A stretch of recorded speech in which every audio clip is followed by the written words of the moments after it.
आइए दोस्तों, आपका मेरे चैनल पर स्वागत है। आज हम लोग पढ़ेंगे पास्ट इंडेफिनिट टेंस के बारे में। इंडेफिनिट अर्थात अनिश्चित और पास्ट टेंस मतलब भूतकाल। तो यह अनिश्चित भूतकाल होता है।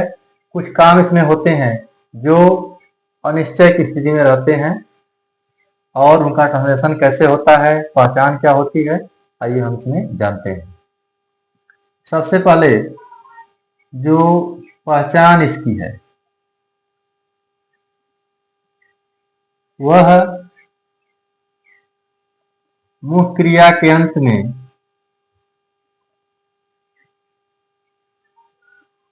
मुख्य क्रिया के अंत में ता था शब्द आ सकता है, ती थी, ते थे, अथवा इनके अलावा और भी शब्द आएंगे जैसे या, ई, ए, ये शब्द आएंगे तो आप कहेंगे कि यह वाक्य पास्ट इंडेफिनिट टेंस का है। शब्द आते हैं, यह पहचान है। अब हेल्पिंग वर्ब की बात करें, सहायक क्रिया, तो इसमें केवल हेल्पिंग वर्ब जो सहायक क्रिया है वह एक ही होती है और वह है डिड। ठीक है, सहायक क्रिया केवल डिड है, सभी कर्ता के साथ यही लगेगी। और आपका जो पहला वाक्य होता है, पहला वाक्य अफर्मेटिव सेंटेंस,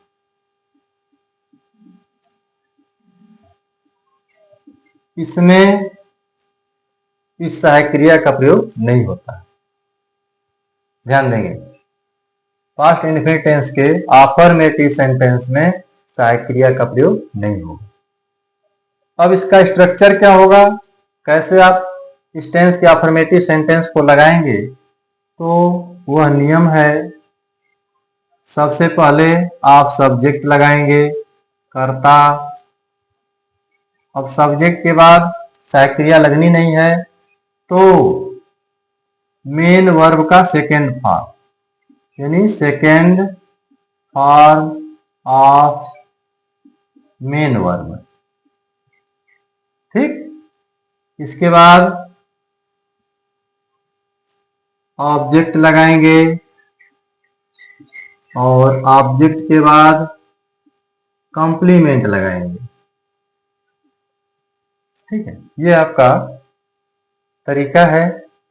अब उदाहरण के आधार पर हम समझते हैं कि कैसे इनका ट्रांसलेशन करेंगे। जैसे दे दे, मैं उसे पढ़ाता था, यह वाक्य है। इसी को दूसरे शब्दों में लिख दें, मैं उसे पढ़ाया। देखिए, थोड़ा सा शब्दों में हेर फेर है लेकिन अर्थ में अंतर नहीं है। जैसे मैं उसे पढ़ाता था, ता था आ गया, यह भी पास्ट इंडेफिनिट टेंस की पहचान है। मैं उसे पढ़ाया, मुख्य क्रिया के अंत में या आ गया, यह भी पास्ट इंडेफिनिट टेंस की पहचान है। तो दोनों वाक्य एक ही बात कहते हैं। ठीक है, तो पास्ट इंडेफिनिट टेंस में ही इनको आप सॉल्व करेंगे। अब देखेंगे सब्जेक्ट कौन है, मैं, तो लिखेंगे आई। और सेकेंड फॉर्म सहायक क्रिया आप नहीं लगाएंगे, second form of main verb, मुख्य क्रिया कौन है, कौन सा काम हो रहा है, वह है पढ़ाने का। तो टीच मीन्स पढ़ाना और टीच का सेकेंड फॉर्म टाट। आई टाट, किसे पढ़ाता था, उसे, यह ऑब्जेक्ट है तो हिम लिख सकते हैं। अथवा हर भी लिख सकते हैं, कोई एक। आई टॉट हिम या आई टॉट हर। यदि दिया हो राम अपने घर में पत्र लिखता था। देखिए वाक्यांश में क्या आया, था, तो यह पास्ट इंडेफिनिट टेंस के अंतर्गत आएगा। अब सब्जेक्ट कौन है, राम, तो आप लिखेंगे राम। मुख्य क्रिया कौन है, लिखना, राइट मीन्स लिखना। अब उस राइट का सेकंड फॉर्म हम लगाएंगे, तो वह होता है रोड। ऑब्जेक्ट कौन है, क्या लिखता था, पत्र, तो पत्र के लिए लेटर। अब कॉम्प्लीमेंट क्या है, अपने घर में, तो पहले आप प्रीपोजिशन ही लगाएंगे, तो इन। अब अपने के लिए देखिए यहां राम है, राम के लिए अपने शब्द आया है, तो अपने के लिए yes masculine gender singular number है, इसलिए अपने के लिए हिज, और घर के लिए हाउस। ये आपका ट्रांसलेशन हुआ। फिर यदि दिया हो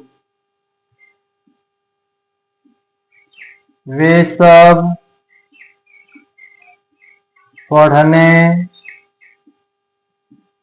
के लिए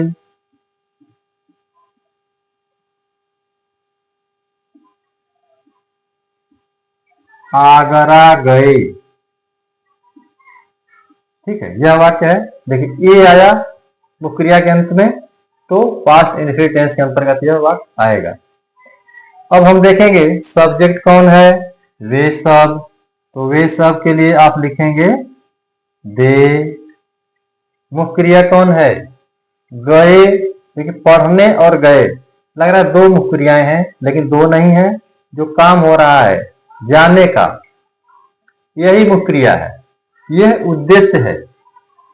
ठीक है, तो अब इसी को मुख्य क्रिया हम बनाएंगे।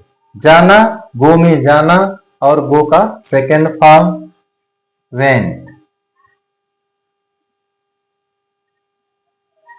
अब वे सब गए, कहां गए, आगरा, तो कहीं जाने के लिए आप टू लगाएंगे, आगरा।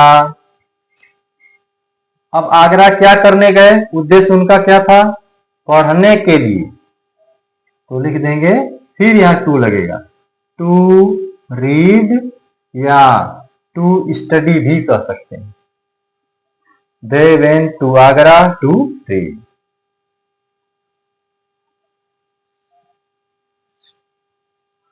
आगे है, उसने मुझे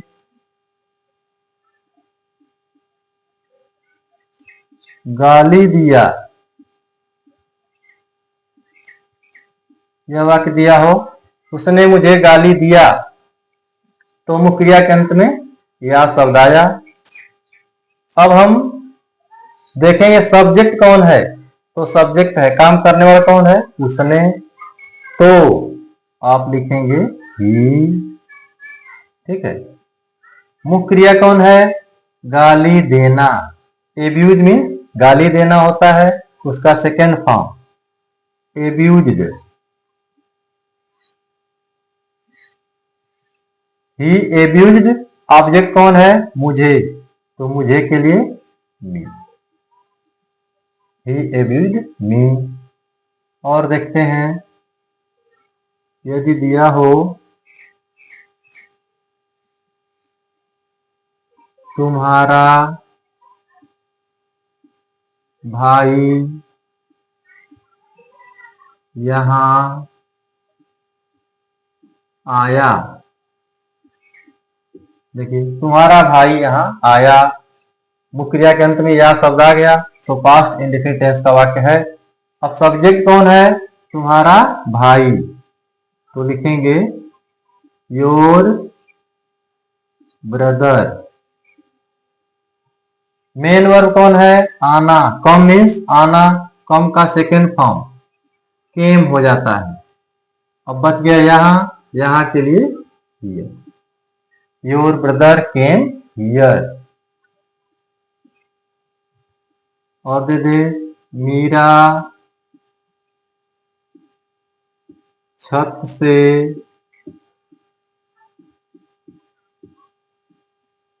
गिर गई। यह है, मीरा छत से गिर गई। देखिए मेन वर्ब के अंत में ई शब्द आ गया तो पास्ट इंडेफिनिट टेंस का ही वाक्य है। सब्जेक्ट मीरा, मुख्य क्रिया कौन है? गिरना। अब गई नहीं है, गिरना, तो फॉल मीन्स गिरना, फॉल का second form fell. Meera fell, कहां से गिरी? छत से। देखिए छत से अलग होगी, है ना, गिरने के दौरान, तो आप से के लिए क्या लगाएंगे? फ्रॉम। और द छत के लिए roof. Meera fell from the roof. इस तरह से हर वाक्य में देखिए थोड़ा सा अनिश्चय बना हुआ है ना, इसलिए इसको अनिश्चित भूतकाल कहते हैं। और इस टेंस में आपको मेन वर्ब की सेकेंड फॉर्म को याद करना होगा, तो आप आराम से इन वाक्यों का ट्रांसलेशन कर लेंगे। धन्यवाद।